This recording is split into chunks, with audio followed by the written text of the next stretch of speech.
Hi everyone, I am here with a review of our cello lesson from this week, and this was a very exciting lesson because we got our concert music for the winter concert in January. And the point of this concert is to demonstrate to the audience all of the things that we've learned so far this year. So we're starting with some really basic things that we did in the first part of the year and then moving all the way to some more advanced things that we're working on now. All of this music, most of this music comes from the lesson book, but what I've done is cut and paste it onto just one front and back side sheet of paper so that students don't have to keep flipping through the book as they're looking for these tunes. So every student received one of these pages at their lesson this week. If they weren't at their lesson, then I did also email it out to parents as well.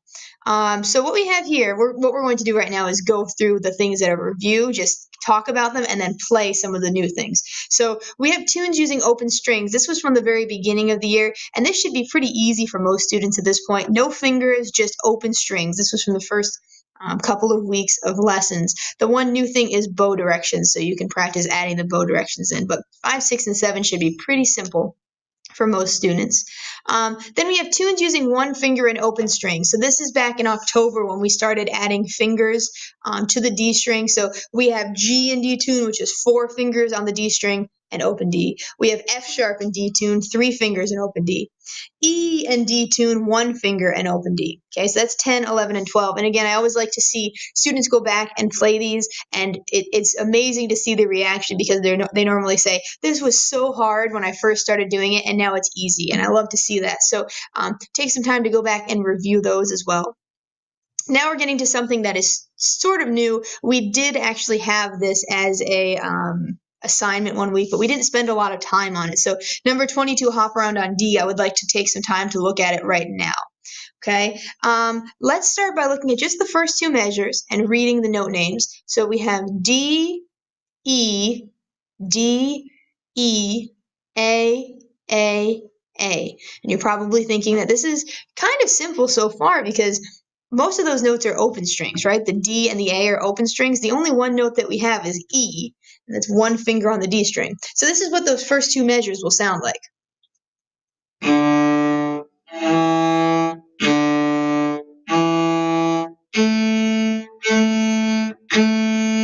Okay, so already off the bat, not too bad. Let's take a look at the next 2 measures. We have D, F sharp, D, F sharp, A, A, A. So again, you're probably recognizing that these 2 measures are almost identical to these 2 measures. The only difference is you've replaced the E with an F sharp. So now 3 fingers on the D string. So these next 2 measures sound like this.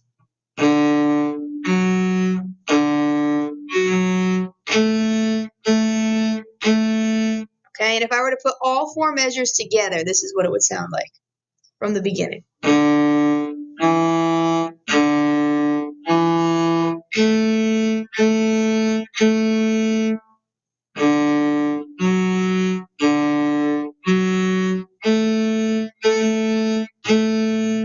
Great, excellent job. Now, the next part breaks the pattern that we've seen so far, but it kind of creates a new pattern. So we have D, G, G, G, and we haven't seen this G yet in this tune. This is 4 fingers on the D string. D, F sharp, F sharp, F sharp, 3 fingers. D, E, E, E, 1 finger, and D. Okay, so what you probably notice again is that we're going D, 4 fingers, D, 3 fingers, D, 1 finger, and D. And the important thing while you're doing this is that as you take your fingers off to play D, you're not lifting them off like this. That will make it really hard to find your next note. So when I take them off, I just hover them over, okay, and that's how I'm prepared for the next note. Let's play just that last little bit, the D, G, D, F sharp, D, E. Sounds like this.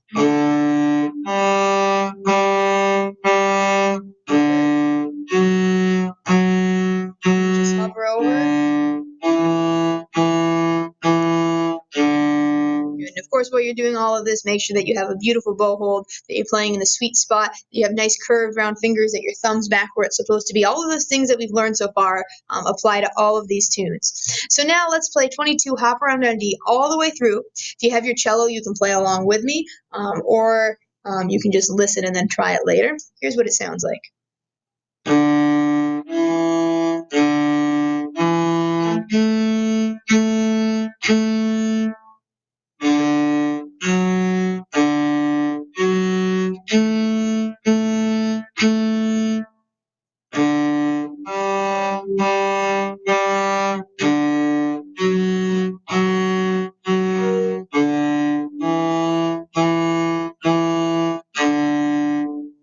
let's hop around on D.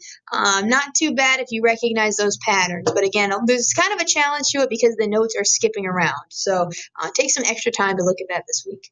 And next we had something else that was completely new, which is the D major scale. A scale basically means that you're starting on one note. In this case, we're starting on open D, and you go up stepwise until you get to the same letter note. So another D, just an octave higher. And I have it written out here, but most students end up memorizing their scales, and we'll actually learn 2 new scales soon in an upcoming lesson. But I have it written out here if you need to see it. There are a couple of new notes in it, and then we're going to practice playing it together. So right off the bat, these are a different type of note. They're half notes or 2-beat notes. We're just going to take the scale a little bit slower than the other things, and that's why I wrote it out that way. But we have D, which is open string, 1 finger on D, which is E, 3 fingers, F sharp, 4 fingers, G, popping over to the A string, open A. This was the new note from last time, B, 1 finger. And then these two notes are new, okay? So this one on this first ledger line is called C sharp.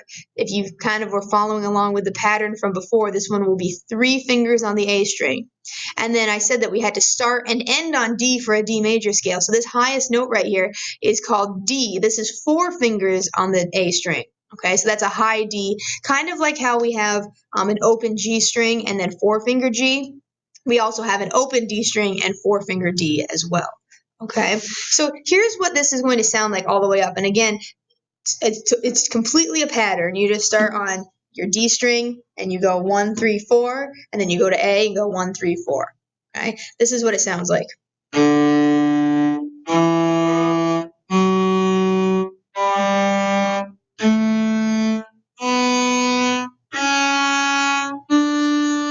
Okay, I always say that it's kind of like walking up the stairs. You just keep taking a step until you get to the top. And when we get to the top, we don't repeat the top D, but we just start going back down. So 4 fingers, then 3, then 1, then open, then you pop over to the D string and do 4. That's the hardest part, is getting over to that 4. 4, 3, 1, open. Okay, so here's the whole D major scale.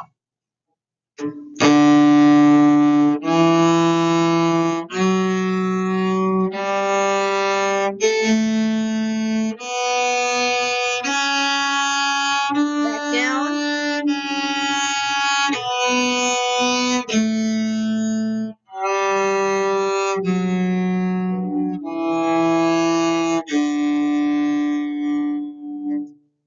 So again, that's another new thing from this week, but most students picked up on it pretty quickly in the lesson.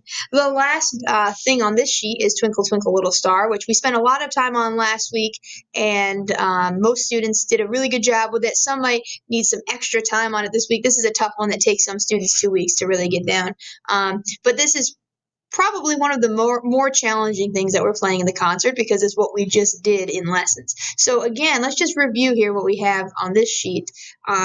We have the tunes using open strings. That should be pretty easy besides adding in the bow directions. Most students should be able to do that with pretty easily.